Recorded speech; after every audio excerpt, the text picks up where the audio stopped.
Well, the geniuses at the Mars Corporation imagined you might want to be lectured about sexual politics while you ate their chocolate candies. It turns out a lot of people didn't want that, they just wanted a snack. A dramatic new chapter tonight in the ongoing M&M wars. We'll have an update in just a moment. But first, good evening and welcome to Tucker Carlson Tonight. Whatever happened to Antifa? Ever wonder that? The shadowy, heavily armed left-wing militia group, the guys dressed like stormtroopers in black masks. You remember them, of course, well from the summer of 2020. They burned our cities that year, churches and police stations and courthouses. Now, the point of the violence they committed, the extensive violence and the killings they committed, was to defeat Donald Trump, make the country so chaotic that voters would want to change. And they were effective in doing that, so effective that Kamala Harris herself raised money to bail them out of jail.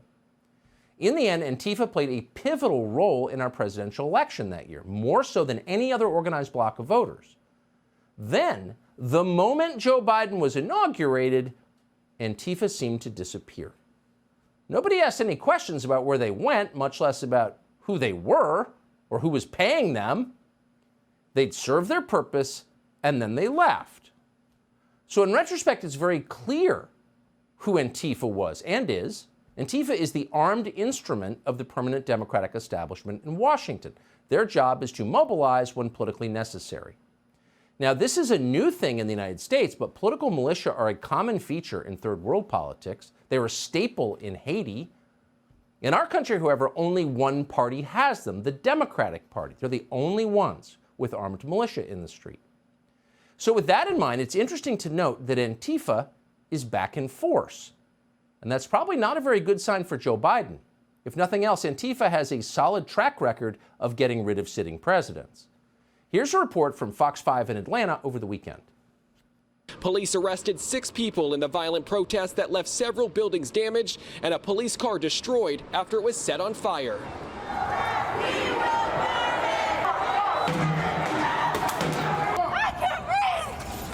Downtown Atlanta erupted into a scene of chaos Saturday night as a protest took a violent turn. At least 3 buildings were damaged when rioters threw bricks and rocks, shattering windows. At least 2 police cars were targeted, one even lit on fire. Atlanta police say within 2 blocks of the protesters starting their destruction, they dispersed the crowd. 6 people were arrested. All of them are facing 8 charges, including domestic terrorism and arson. Only one is a Georgia resident.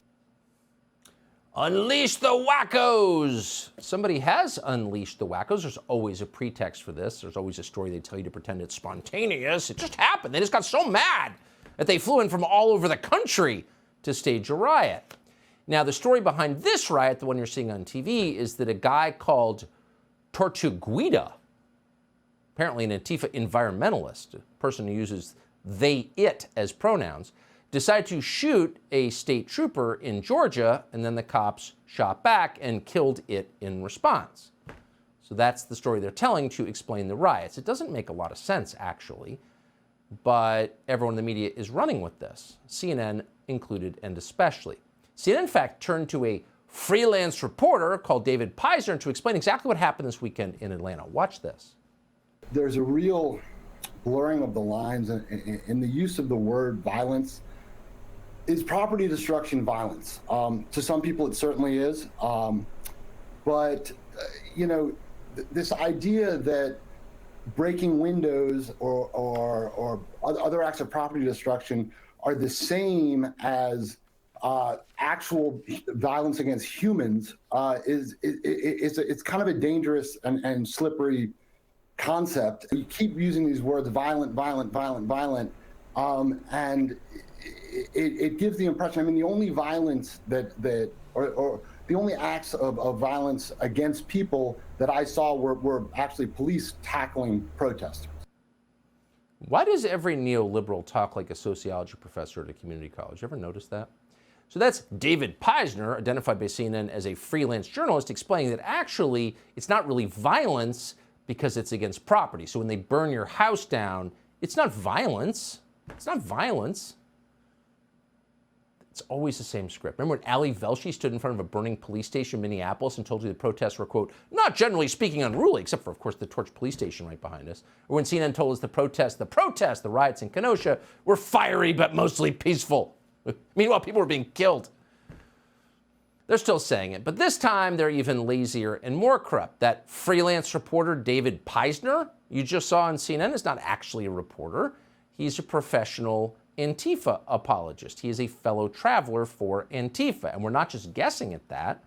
This week, he went on Twitter to raise money for Antifa, including a GoFundMe for Tortuguita, the attempted cop killer with the confusing pronouns.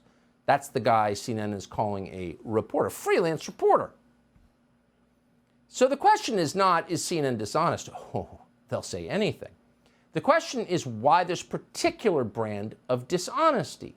Why are the same people who warned you about right-wing extremists walking around the Capitol running cover for domestic terrorism in the city they're based in?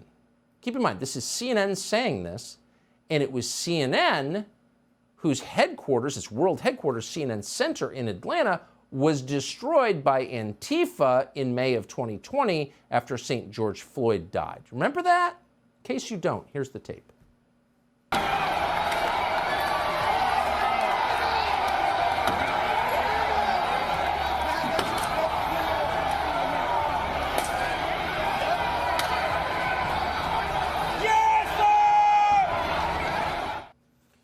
So that day in May of 2020, Antifa actually got inside CNN Center. They smashed through the windows and went right in.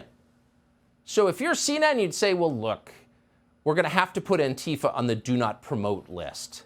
We just can't run cover for the people who smashed the windows of our world headquarters. But they are. They're doing it anyway. Why are they doing that?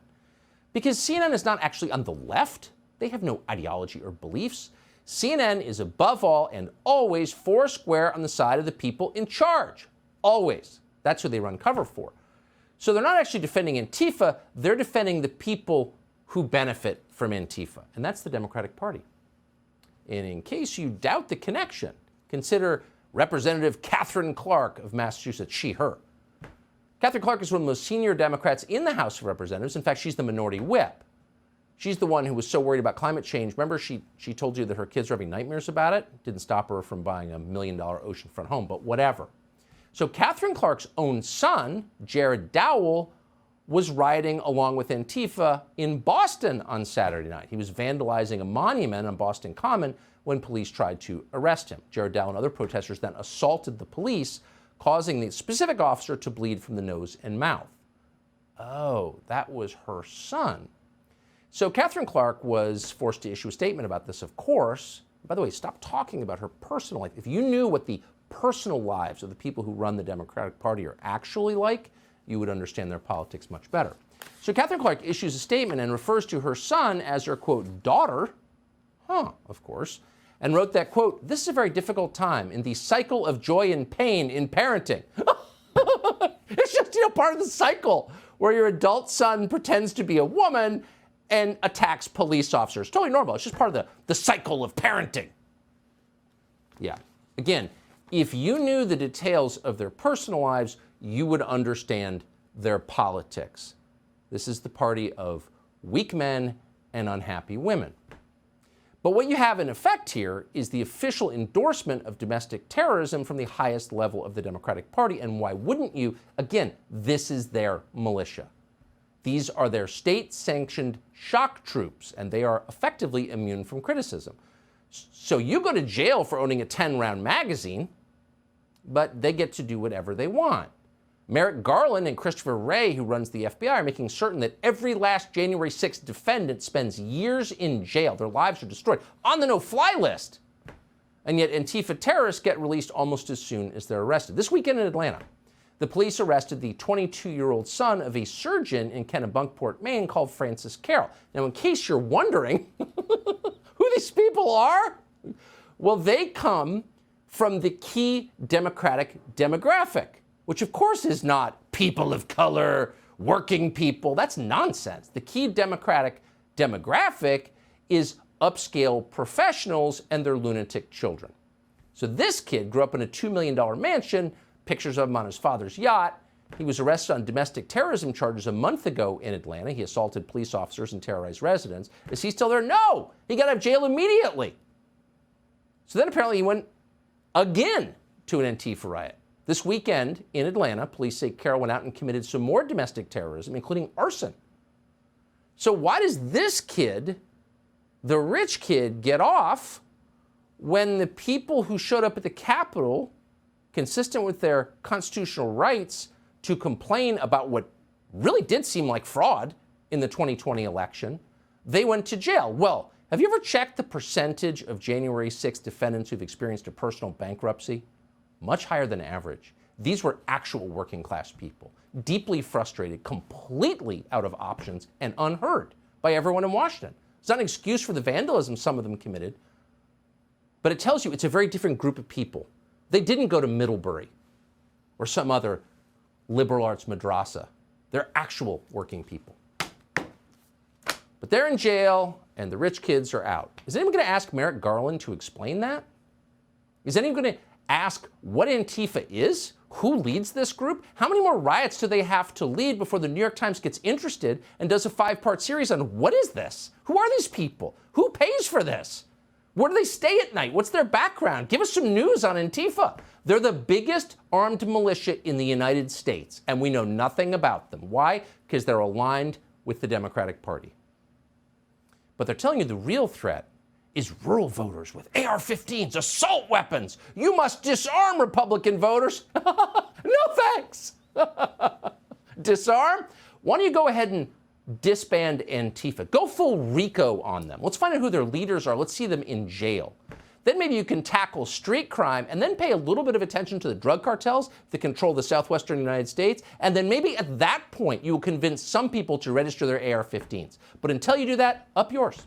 Subscribe to the Fox News YouTube channel to catch our nightly opens, stories that are changing the world and changing your life. From Tucker Carlson Tonight.